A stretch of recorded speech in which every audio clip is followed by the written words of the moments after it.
Namaste, good morning to everyone.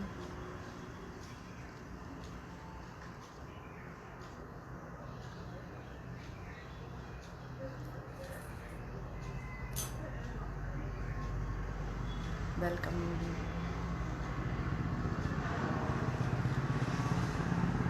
सो हम लोग आज का सेशन स्टार्ट करते हैं। जैसे कि आप लोगों को पता है ये सेशन योग से रिलेटेड है। तो आप लोग सब ज़्यादा से ज़्यादा अपने जितने भी फ्रेंड्स हैं, रिलेटिव्स हैं, उनके साथ इसे शेयर करिए। ज़्यादा से ज़्यादा लोगों के साथ इसे शेयर करें ताकि आप सब अपनी प्रॉब्लम्स, जो भी आपकी हेल्थ इश्यूज़ हैं, एनी टाइप्स ऑफ इश्यूज़, वो मेरे साथ आप शेयर करें। Good morning Santosh ji, good morning ईश्वर जी, very good morning Sunil ji. So viewers, अब हम लोग स्टार्ट करते हैं कुछ योग की बातें लेकर। जैसे अभी हमारा टाइम चल रहा है। Hello Preeti, one of my student, my dear student, my Preeti. So hi Preeti. सबसे पहले मैं आप सबके साथ अपने आप को इंट्रोड्यूस कराती हूँ। मैं श्वेता, रांची झारखंड से बिलोंग करती हूँ। मैं योगा इंस्ट्रक्टर हूँ।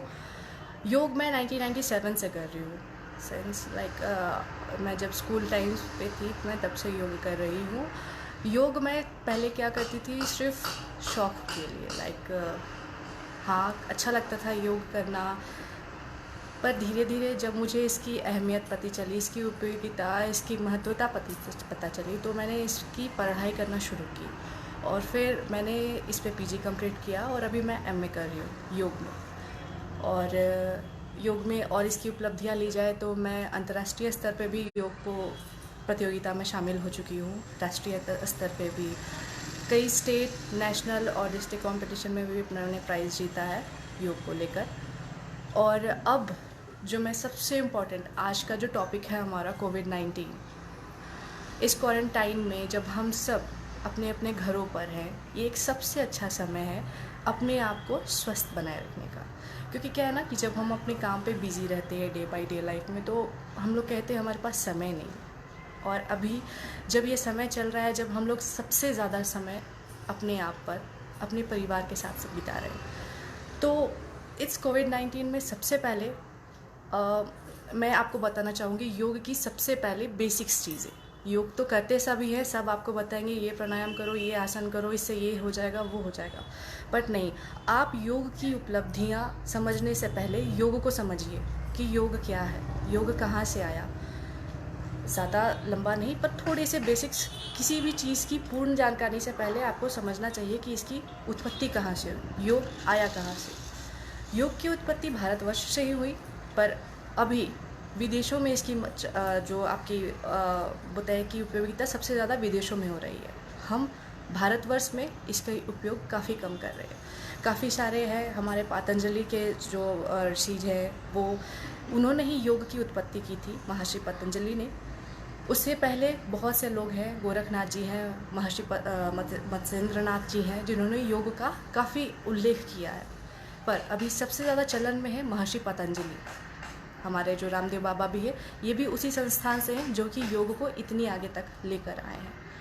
तो हम जो सब योग कर रहे हैं ये अष्टांग योग है।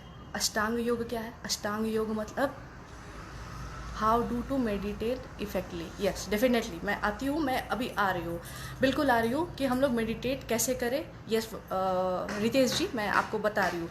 बस थोड़ा सा पहले मैंने योग को थोड़ा समझा दूँ। मेडिटेशन अभी जस्ट मैं इस पर आ रही हूँ। अष्टांग योग को पहले मैं समझाती हूँ, उसी में एक है ध्यान। मेडिटेशन अर्थात ध्यान। तो अभी मैं आपको सबसे पहले अष्टांग योग के बारे में बता रही हूँ। अष्टांग योग मीन्स 8 अंग है ना। अष्टांग मीन्स 8। योग के 8 अंग हैं: यम, नियम, आसन, प्राणायाम, प्रत्याहार, धारणा, ध्यान और समाधि।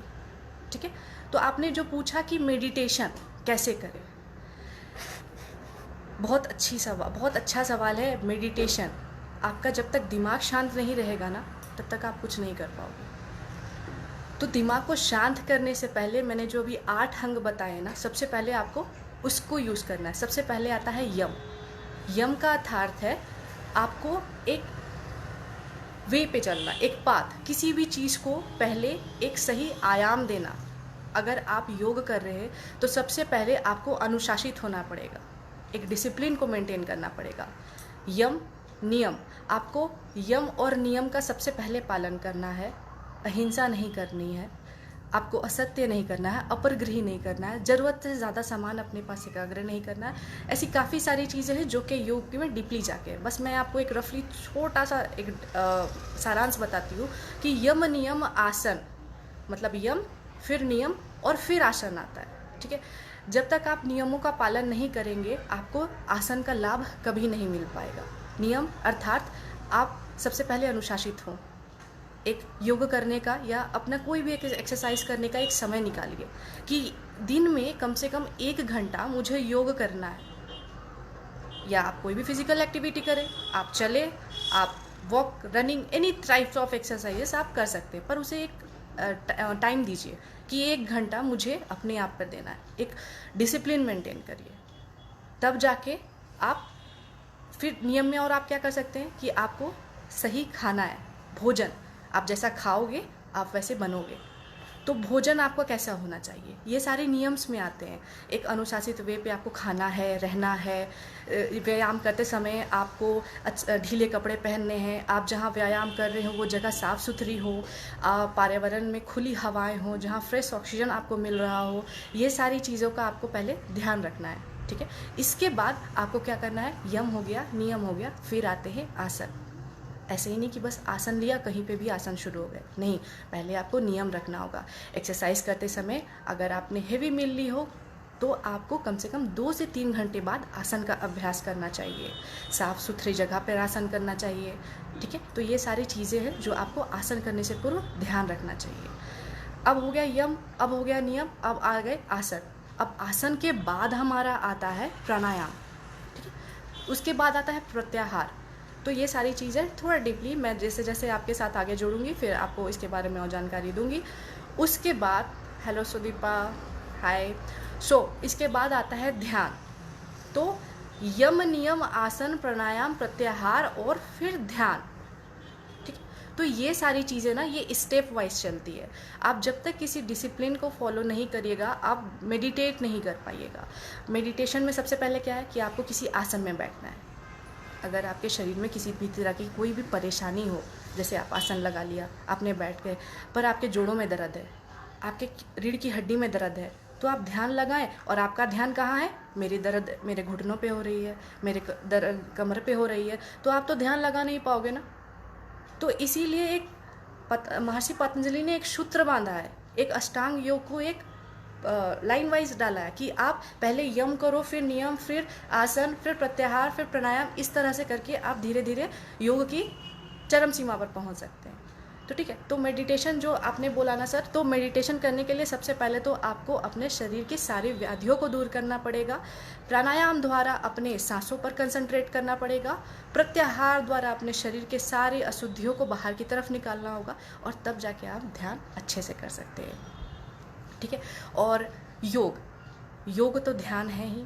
योग आपको आपकी आत्मा को परमात्मा से जोड़ने का कार्य करता है। ठीक है, योग नाम ही है जोड़। योग का मतलब होता है जोड़ना, आपकी आत्मा को आपकी परमात्मा से जोड़ना, यही योग कहलाता है।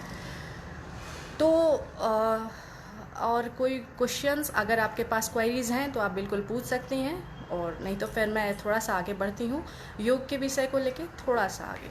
ठीक है, तो योग में थोड़ा आगे बढ़ते हैं। तो महर्षि पतंजलि ने अपने पहले सूत्र में ही कहा है अथ योग अनुशासनम, अर्थात योग एक अनुशासन है ना। अनुशासन मीन्स डिसिप्लिन।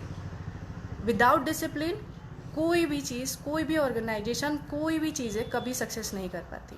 चाहे वो एक देश हो, कोई भी एक छोटी सी संस्था हो, एक हॉस्पिटल हो, एक स्कूल हो, एनीथिंग, आप कुछ भी उठा कर देख लो, जहाँ डिसिप्लिन नहीं होता है वो चीज़ कभी सक्सेस नहीं कर पाती है। एक डिसिप्लिन को जब तक आप फॉलो नहीं करोगे आप कभी सक्सेस नहीं कर पाओगे। उसी तरह आपको योग में भी एक डिसिप्लिन को फॉलो करना होता है।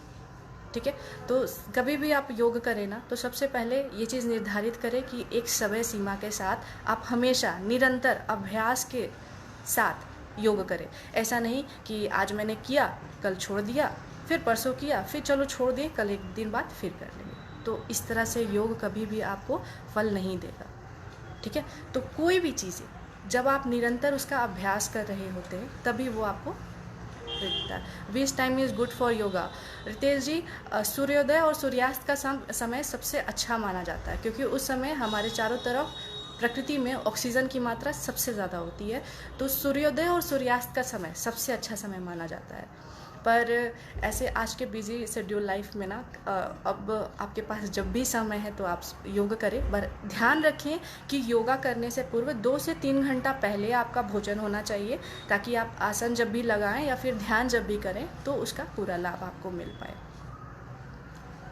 लॉकडाउन में हम अपने को स्वस्थ रखने के लिए कौन सा आसन कर सकते हैं? यस यस अभिजीत सर, इसके लिए क्या है ना कि देखिए, आसन तो ठीक है, बहुत सारे आसन है।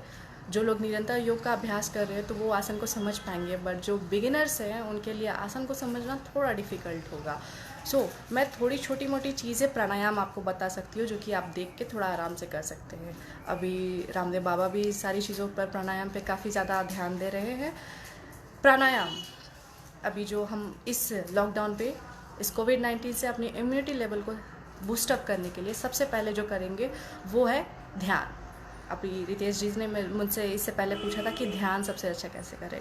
तो ध्यान, आप तो सबसे पहले ध्यान लगाइए, और ध्यान लगाने के लिए अगर आप बिगनर्स हैं तो कुछ नहीं, सबसे पहले एक शांत जगह पर बैठ जाएं, आंखों को बंद करें, कमर गर्दन सीधी करें और कम से कम 10 बार ओम का उच्चारण करें। ओम का उच्चारण, इट मीन्स ओम 3 अक्षरों से मिलकर बना होता है, 3 शब्दों से, अ उ म। तो ऐसा नहीं कि जब आप ओम का उच्चारण करें तो सिर्फ ओम, नहीं, अ ओ और म, इन तीनों अक्षरों पर अपने ध्यान को केंद्रित करिए।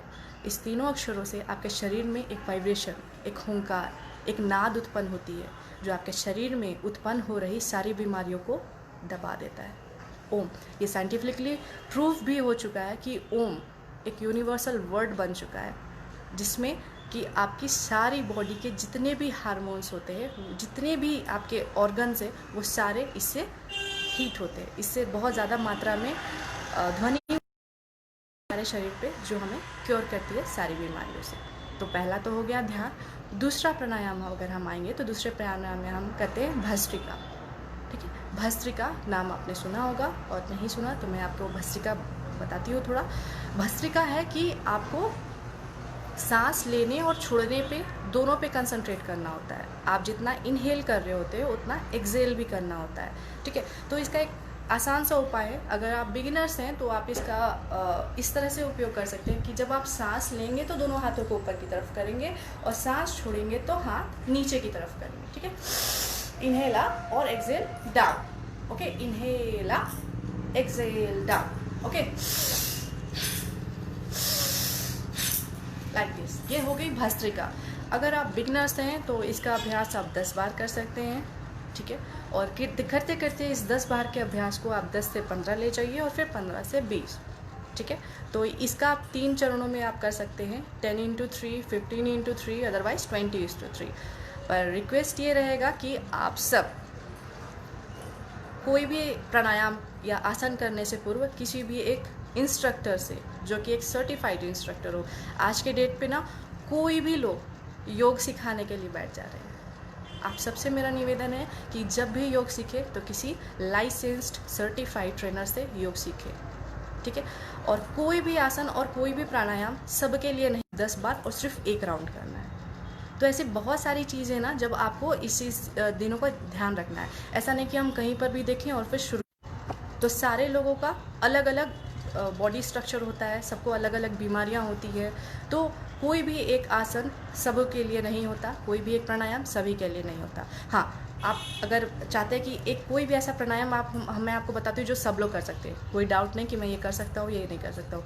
तो इसमें से सबसे पहले एक प्राणायाम है भ्रामरी प्राणायाम, ठीक है। भ्रामरी, भंवरे की तरह गुंजन करना होता है आपको इसमें।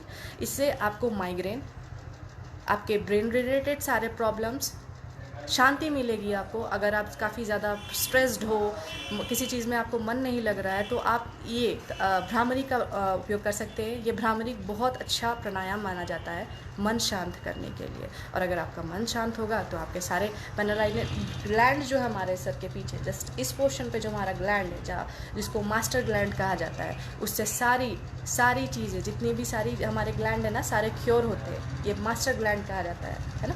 तो ये सारे ग्लैंड्स ना तो हम आपको एक बार करके दिखाएंगे भ्रामरी प्राणायाम। तो भ्रामरी के लिए आप लोग प्लीज़ थोड़ा सा ध्यान दें। भ्रामरी के लिए कमर गर्दन सीधी करें, किसी भी एक ध्यानात्मक आसन में बैठ जाएं, पलथी मार के या चौकी मार के, जहां आपको सुविधा हो। और उसके बाद कान को बाहर की तरफ से बंद करना है, अंदर की तरफ से ऐसे बंद मत करिएगा। कान को बाहर की तरफ से हल्का सा प्रेस करिएगा, बहुत ज़्यादा स्ट्रेस लगाने की ज़रूरत नहीं है।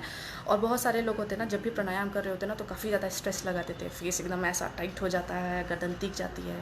तो नहीं, प्राणायाम वैसा नहीं होता है। प्राणायाम में हमेशा काम रहिए, शांत रहिए, स्थिर रहिए और आराम से प्यार से करिए। तो कान को बाहर की तरफ से बंद करेंगे और फर्स्ट 3 फिंगर्स अपने आइज़ के ऊपर रखेंगे और पहला फिंगर्स जस्ट आईब्रो के थोड़ा ऊपर, ठीक है।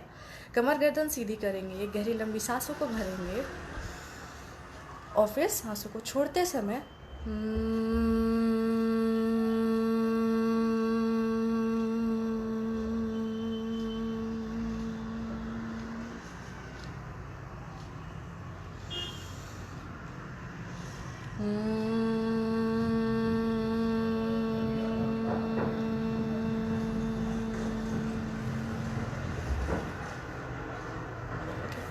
Now, rub your palm.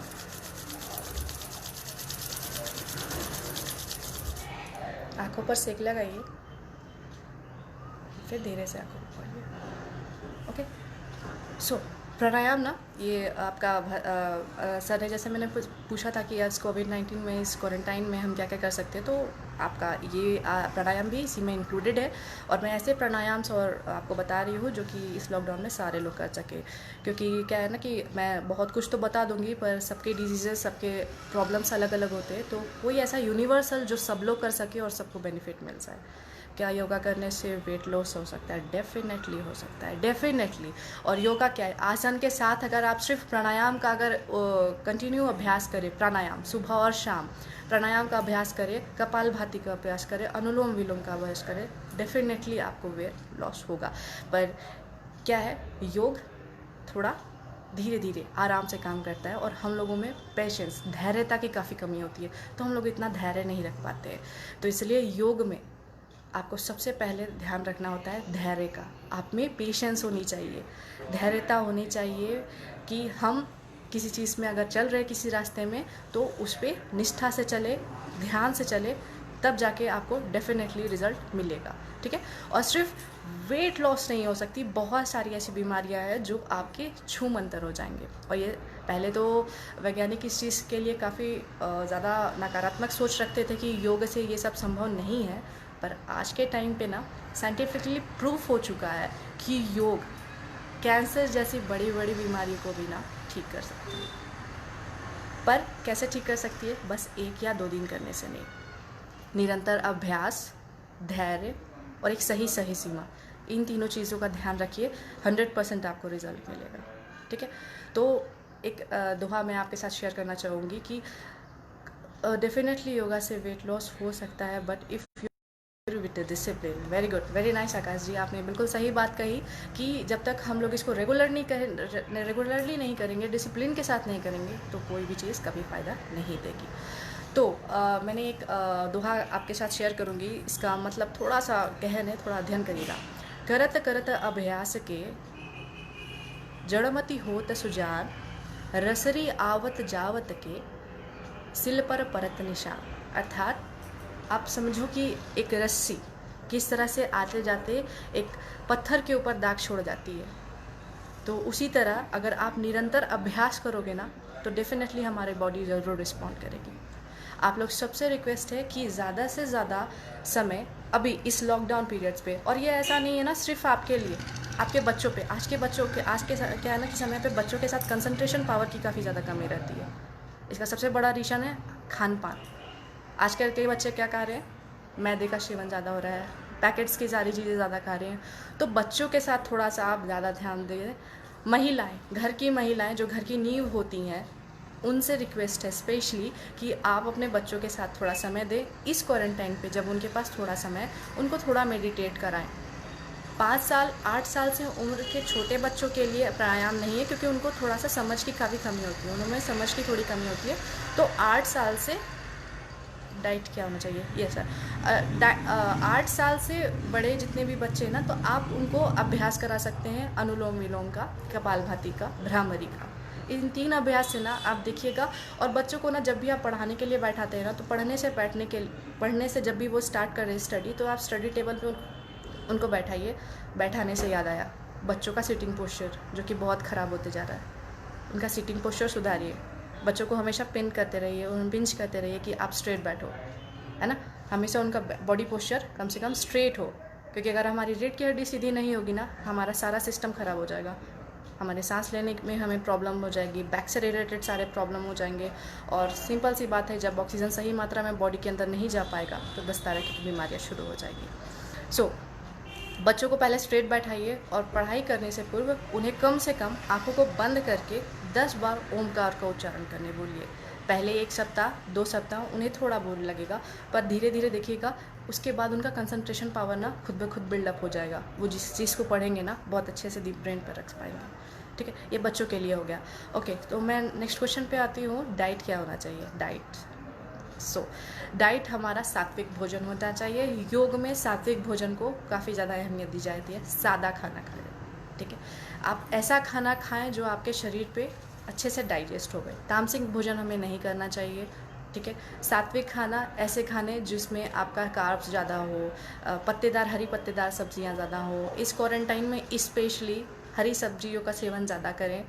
बाहर की सारी चीज़ों को थोड़ा अवॉइड करें, ठीक है। मैदा कम सेवन करें, चीनी कम सेवन करें, नमक कम सेवन करें, ठीक है। और कोई क्वेश्चंस, एनी क्वेश्चंस, तो मैं फिर थोड़ा सा और टॉपिक को थोड़ा सा आगे लेकर जाऊंगी।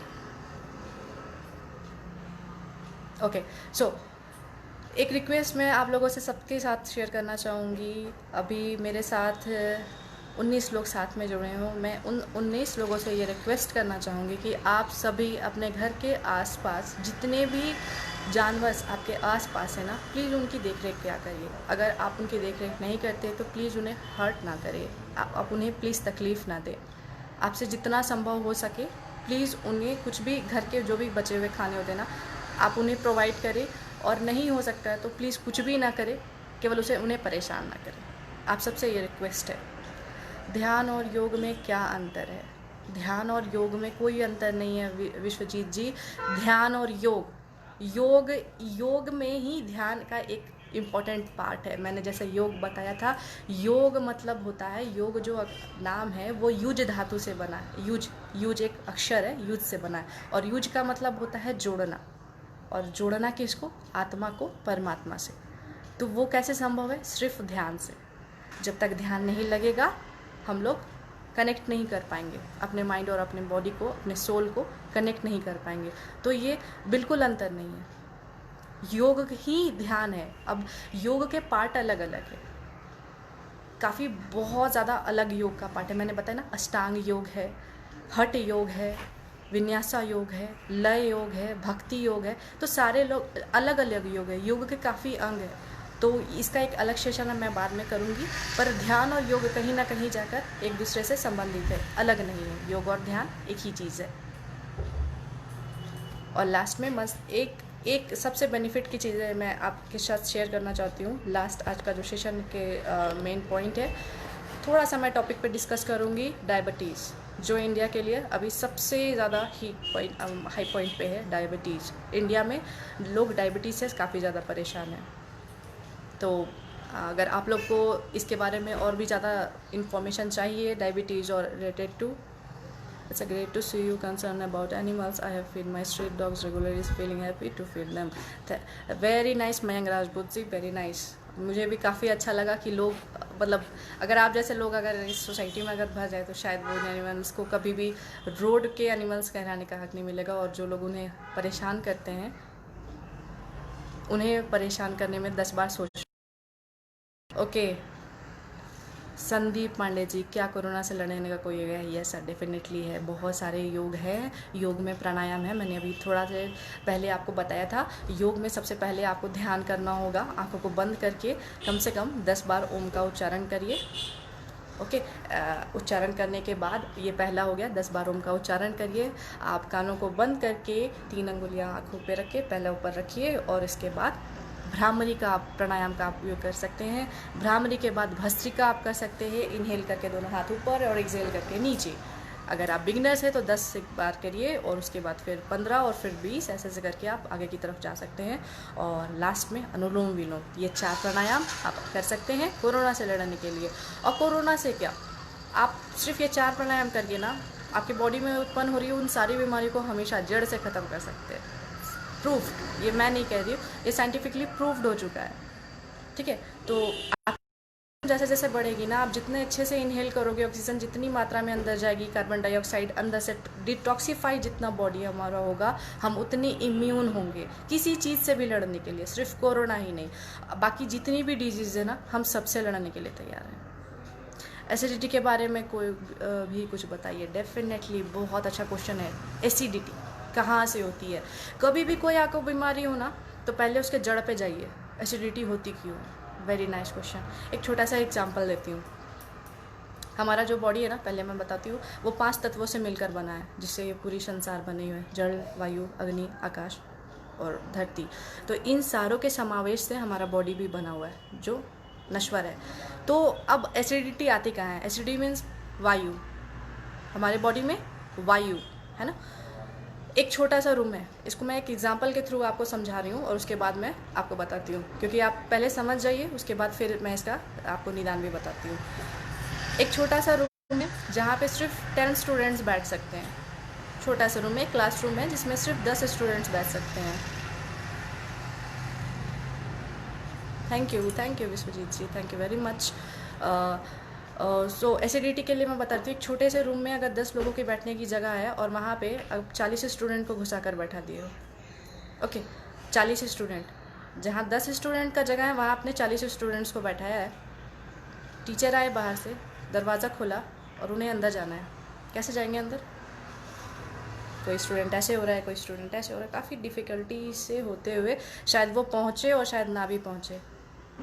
तो ये छोटा सा रूम हो गया आपका पेट, वो 10 स्टूडेंट्स हो गए जितने आपके पेट में आपको चाहिए थी ज़रूरत, और आपने क्या भरा? 40, है ना। तो पेट का पूरे बॉडी का स्ट्रक्चर क्या हो गया कि पेट में वायु जाने की हवा ही नहीं है, मतलब जगह ही नहीं है वायु की, तो वो जाएगा कहाँ? तो वो आगे चल के आपका गैस प्रॉब्लम हो जाता है, एसिडिटी हो जाती है, और एसिडिटी ही आगे जाके 10 तरह की बीमारियों को जन्म कर देता है। वो अस्थमा का रूप ले लेगा। बहुत सारी बीमारियां हैं जो धीरे धीरे आपके लंग्स को, आपके हार्ट को परेशान करते रहेगी। ठीक है, तो इसके लिए सबसे पहले एसिडिटी से क्या करें कि हम एसिडिटी को रोक सकें। सबसे पहले तो हम अपने खान पीन थोड़ी सी सतर्कता बरतते हैं। जैसे खाते समय पानी का उपयोग करना। बहुत लोग होते हैं ना कि खाने के साथ पानी को साथ में लेकर बैठिए लेकर, कभी कभी बहुत ज़रूरी हो तो बस इतना सा पानी लेकर बैठिए। ठीक है, या पानी, या फिर अगर आप गर्मी के दिनों में छाछ ले लीजिए, या फिर कोई भी थोड़ा सा क्वांटिटी में लीजिए, कि अगर आप कभी भी खा रहे हो, आप सरक गए, तो वो पानी आप थोड़ा सा P low, but not in regular basis. तो आप खाने के साथ ना पानी का सेवन थोड़ा सा देर बंद कर दें। कम से कम 1.5 से 2 घंटे के बाद पानी का सेवन करें, खाने के बाद स्पेशली। ठीक है, सुबह उठते के साथ, आप जब बेड टाइम से आप उठे तो उठते के साथ गर्म सुसुम पानी पी लिया करें। ठीक है, और उसके बाद ना ताड़ासन करें 30 से 40 बार ताड़ासन। ठीक है, दोनों हाथ ऊपर की तरफ रखेंगे, गहरी सांस लेंगे, ऊपर की तरफ करेंगे, सांस नीचे, हाथ नीचे। इस क्रिया को आप 30 से 40 बार करें। बेड टाइम आप बेड को छोड़े, आप उठे, 1.5 से 2 गिलास गर्म पानी पिया और ताड़ासन करिए। ठीक है, थोड़े से फ्री हैंड्स करिए। ये आदत आप कम से कम 1.5 से 2 महीने करिए। ठीक है, ये मैंने आपको सुबह की दिनचर्या में जो बदलाव करने वो मैंने बताया। ओके, जिम करने और योगा करने में क्या डिफरेंस है, प्लीज़ बताएं। डेफिनेटली मैं बता रही हूँ। पहले थोड़ा सा मैं इसको क्लियर कर लेती हूँ एसिडिटी को, उसके बाद मैं बताती हूँ। अब आते हैं योग में। आपने तो चेंजेस किया दिनचर्या में, सुबह उठने के बाद खाने में थोड़ा चेंजेस, और रात का भोजन। एसिडिटी का सबसे बड़ा रीज़न क्या है? रात का भोजन। रात में हम क्या है ना, बहुत लेट नाइट डिनर करते हैं, सो जाते हैं, तो वो जो खाना हमारे पेट में रह जाता है ना, वो बॉडी कभी भी डाइजेस्ट नहीं कर पाती है, ठीक है। तो वो डाइजेस्टिव नहीं हो पाता, जिस कारण से वो एसिडिटी दिन भर हमें परेशान करती है। तो उसके लिए आप क्या करें ना, अपना भोजन ना कम से कम सूर्यास्त के 1 घंटे बाद 7 से 7:30 बजे तक अपने रात का खाना खा ले, जिनसे आपको एसिडिटी में काफ़ी रिलीफ मिलेगा। और एक स्पेशल रिक्वेस्ट कि सिर्फ 1 दिन करने से नहीं होगा, इस चीज़ को डिसिप्लिन के साथ करिए और निरंतर करिए। और योग में सबसे पहले बताऊं तो एक मुद्रा बताती हूँ जो एसिडिटी का सबसे रामबाण मुद्रा है। इट्स वायु मुद्रा।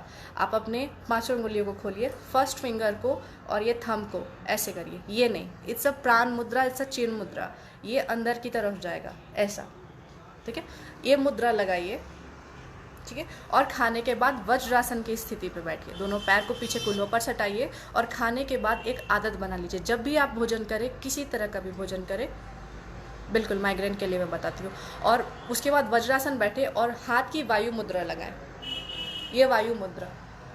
आप इसका निरंतर अभ्यास करें, एसिडिटी से 100% आपको रिलीफ मिलेगा। बट उसके लिए आपको खान पान में भी सुधार करनी होगी। सुबह जब आप बेड टाइम छोड़ रहे हो और रात में जब आप सो रहे हो, तो थोड़ा सा अपनी दिनचर्या में थोड़ा बदलाव करिए, एक्सरसाइज किया करिए और वायु मुद्रा और वज्रासन का उपयोग, ठीक है। तो ये एसिडिटी हो गया। नेक्स्ट क्वेश्चन आते हैं, जिम करने और योगा करने में क्या डिफरेंस है, प्लीज़ बताएं। ये आप सबके लिए स्पेशली फॉर बॉयज़।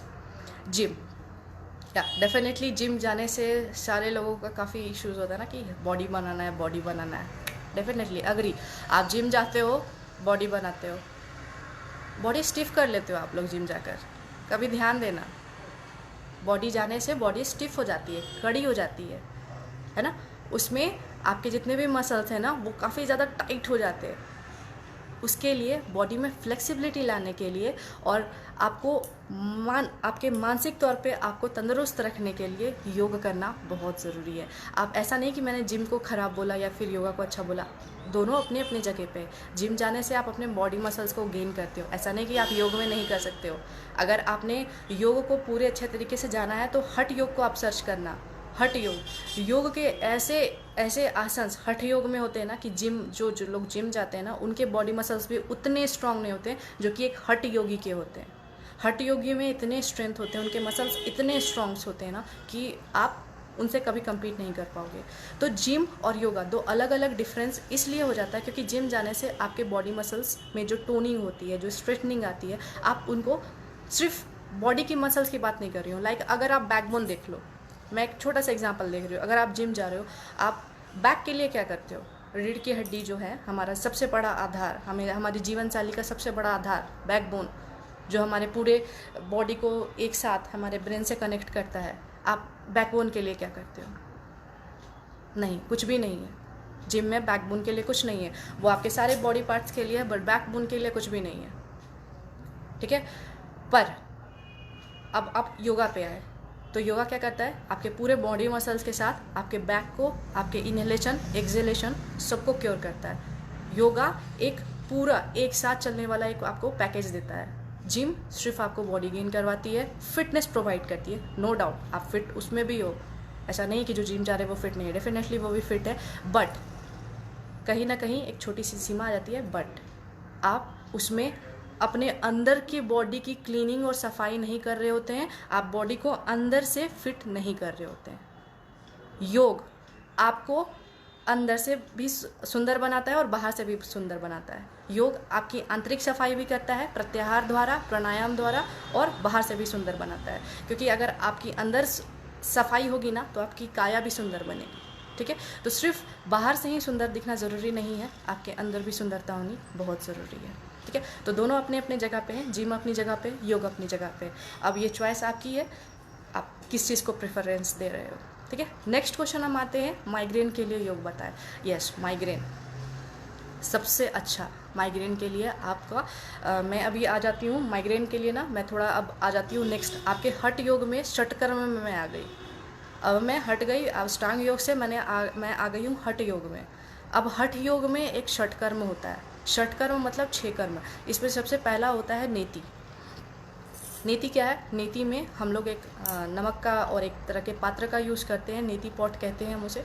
उस नेति पॉट को, जैसे आप अगर सर आप बिगिनर्स है तो ठीक है, कोई बात नहीं, मैं आपके लिए प्राणायाम बता रही हूँ, पर मैं ऐसे सब उस नेति का उपयोग अगर हम करते हैं, माइग्रेन के लिए परहेज भी बताएं, बिल्कुल डेफिनेटली सर, मैं बताऊंगी।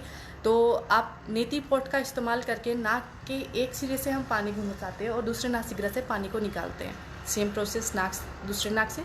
तो ये आपके माइग्रेन की ना, मैंने अपनी मैंने बता रही हूँ, मैं ऐसे 5 स्टूडेंट्स को मैंने क्योर किया जो माइग्रेन का दर्द भूल चुके हैं। मैं इस लाइन पे पिछले 10 सालों से हूँ, मैं कंटिन्यू योग सिखा रही हूँ। तो मेरे साथ काफ़ी सारे ऐसे पेशेंट्स आते हैं जो माइग्रेन से काफ़ी ज़्यादा परेशान होते हैं, तो मैंने उन सबको ठीक किया है। तो उसके लिए अभी तक में सबसे बेस्ट अभी तक मुझे जो लगा है वो नेति है। ऐसा नहीं कि नेति बहुत डिफ़िकल्ट है। आप आगे की ज़्यादा और इन्फॉर्मेशन अगर आप लेना चाहते हो तो आप प्लीज़ नीचे कमेंट बॉक्स में जहाँ भी शेयर हुआ है, प्लीज़ आप अपना नंबर आप मुझे छोड़ दीजिएगा, तो मैं आपसे कांटेक्ट कर लूँगी। तो माइग्रेन के लिए ये हो गया, ये नेति सबसे बेस्ट माना जाता है, जो कि माइग्रेन को जड़ से ख़त्म करता है 100%। आपको कभी भी माइग्रेन का अटैक नहीं होगा, कभी भी नहीं, मेरी गारंटी है। सो इसके लिए प्राणायाम, माइग्रेन के लिए प्राणायाम सबसे अच्छा प्राणायाम मैंने अभी आपको जस्ट, आप इससे पहले अगर लाइन पे होंगे सर तो आपने देखा होगा, और नहीं तो मैं एक बार फिर से बता देती हूँ। भ्रामरी, कानों को बंद करिए बाहर से, ये और बंद, ठीक है। इस प्राणायाम को करने से के लिए कमर गर्दन सीधी रखिएगा, आंखों को आराम से बंद करिएगा, गहरी लंबी सांसों को भरेंगे और सांसों को छोड़ते समय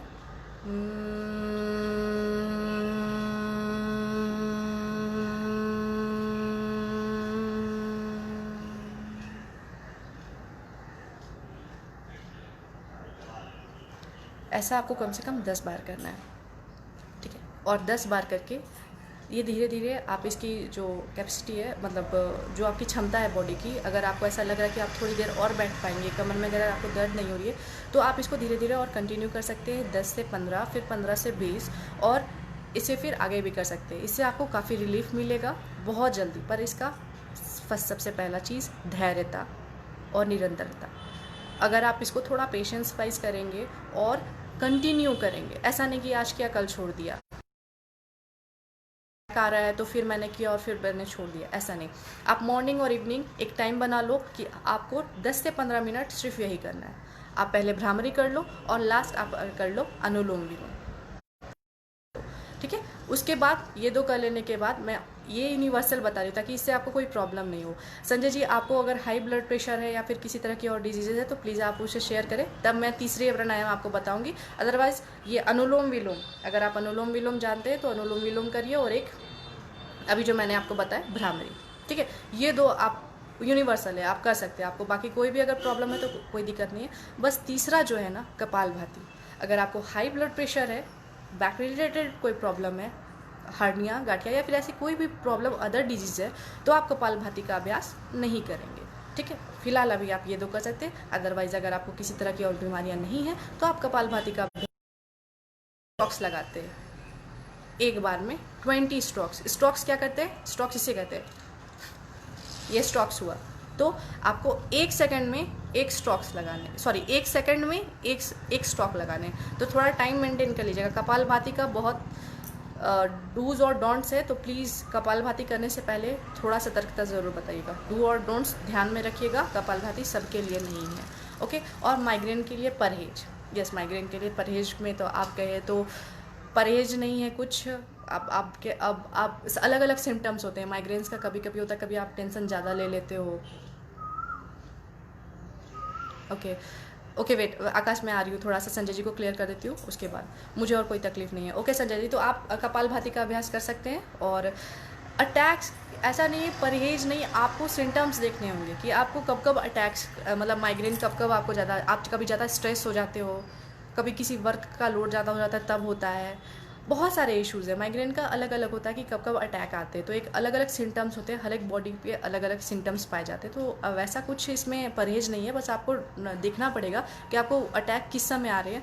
तो अगर आप टेंशन से अगर अटैक आ रहा है तो आप थोड़ा अनुलोम विलोम करिए ताकि आप स्ट्रेस फ्री रहे, प्राणायाम आपको सबसे पहले स्ट्रेस फ्री करता है, और ये जितने भी मैंने प्राणायाम बताए ना वो सारे उसी चीज़ के लिए। जब आपका माइंड शांत होगा ना तो माइग्रेन अपने आप शांत हो जाएगा। ठीक है, और आगे की जानकारी अगर आप और कुछ चाहते हैं तो प्लीज़ कमेंट बॉक्स में अपना नाम और नंबर लिख कर मैसेज कर दीजिए। मैं डेफिनेटली फिर आगे आपसे कांटेक्ट करूँगी और फिर आपको इसके ज़्यादा जो भी आसन्स और भी हैं वो मैं आपको बताऊँगी। आकाश जी, मेरा नाम श्वेता है, मैं रांची झारखंड से बिलोंग करती हूँ और मेरा टीचिंग इंस्टीट्यूट भी यही रांची में ही है। मैं रांची में ही क्लास देती हूँ, पर्सनल क्लासेस भी मेरी चलती हैं, और मैं जुम्बा इंस्ट्रक्टर भी हूँ, लाइसेंस जुम्बा इंस्ट्रक्टर।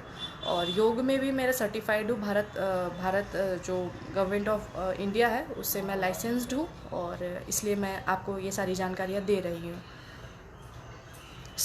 और any more question Sanjay ji? अगर आपको इसके बाद अभी और कोई प्रॉब्लम हो माइग्रेन से रिलेटेड, आपको सबसे पहले तो जो मैंने बताया, आप सबसे पहले जो बेसिक्स है ना, ये भ्रामरी ये करना स्टार्ट कर दीजिए। और जब आपको अटैक्स पड़ते हैं आप तब भी ये कर सकते हैं। सबसे अच्छी चीज़ है कि जब आपको अटैक हो रहा हो, आपको माइग्रेन काफ़ी ज़्यादा परेशान कर रहा हो, तो आप जस्ट ये भ्रामरी करना शुरू कर दीजिए। Thank you very much. Any और क्वेश्चंस? कोई और क्वेश्चंस तो प्लीज़ शेयर करिए, अदरवाइज़ मैं आज का सेशन यहीं पर स्टॉप कर रही हूँ। इस योगा से helpful for remedy for paralytic patients. Okay, Prabhat Pandey please अपने इश्यूज़ मेरे साथ शेयर करिए। You expert for which category? Expert आप बोलो, मैं योगा में भी हूँ, और योगा में सिर्फ प्राणायाम नहीं, आसन्स की भी मुझे काफ़ी अच्छी नॉलेज है। क्योंकि मैंने आसन्स पे मैंने बताया ना, मैंने डिस्ट्रिक्ट, स्टेट और नेशनल मैंने तीनों क्वालिफाई किया है। तो योग में आसनों की मुझे काफ़ी अच्छी समझ है, और प्राणायाम और जो भी आप थियोरिटिकल चले तो प्राणायाम में भी काफ़ी अच्छा मेरा एक्सपर्ट है। और जुम्बा में भी मैं काफ़ी एक्सपर्ट हूँ, क्योंकि I am a license Zumba instructor, तो जुम्बा के भी काफ़ी अच्छे मूव्स मुझे पता है। एंड इस योगा हेल्प रेमेडी कर, यस डेफिनेटली आकाश, बिल्कुल होता है। क्योंकि आपको ना उस समय ना बहुत ज़्यादा, बस ये पेशेंट्स अगर है ना तो आप उनसे डायरेक्ट कांटेक्ट कराइए। ऐसा नहीं कि मैं कुछ बताऊं, थर्ड पार्टी वाला इसमें योग में नहीं, क्योंकि ये काफ़ी क्रिटिकल सिचुएशन होता है कि आप किसी को, हम कुछ और बता रहे हैं और आप वहाँ जाके कुछ और डिलीवर कर रहे हो, तो बीच में कुछ ना कुछ गैप आ जाती हैं। तो ऐसा बिल्कुल है, मैं आपको ये बता रही हूँ, लेकिन कैसे हेल्पफुल है, किस जगह पे आपको पैरालिटिक अटैक आया है, क्या क्या एक्सरसाइजेस कर रहे हैं, क्या क्या नहीं कर रहे हैं, ये सारी चीज़ें काफ़ी ध्यान रख कर किए जानी चाहिए। इसलिए मैं ऐसी कोई भी एक्सरसाइजेस आपको नहीं बताऊंगी कि वो वहाँ गलत डिलीवर हो। हेल्पफुल है, आपका क्वेश्चन का आंसर है हेल्पफुल है। Any more question?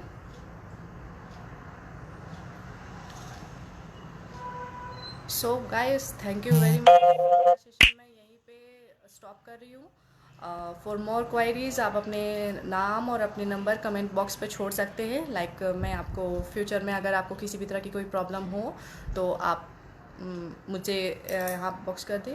पेट की चर्बी कम करने का बताइए। डेफिनेटली पेट की चर्बी कम होगी। सबसे पहले टीनेज बच्चों को पिंपल्स होते हैं, उसके लिए कुछ योगा में क्या जिससे बच्चों को फ़ायदा हो, क्या वे को कर लेते हो? पहले मैं आती हूँ पेट की चर्बी कम करने का बताएं। पेट की चर्बी कम करने का बताएं। पहले बताओ, फर्स्ट थिंग कि पहले अपने डाइट को सबसे पहले कंट्रोल करना है। सबसे पहली बात कि हमें अपने डाइट को कंट्रोल करना है। थैंक यू आकाश। सबसे पहले हम अपने फूड हैबिट्स को थोड़ा कंट्रोल करेंगे। हाँ राजकुमार जी, आप ही के बारे में बात करिए। तो सबसे पहले हम अपने फूड हैबिट्स को थोड़ा चेंज करिए। तेल मसाला ये सारी चीज़ें को थोड़ा अवॉइड करिए, जो सबको पता है पर करते कोई नहीं है। अब चर्बी कम कैसे हो? तो आसन है ना, पहले आसन लगाना शुरू करिए। आप कोई भी फिजिकल एक्टिविटी कर सकते हैं।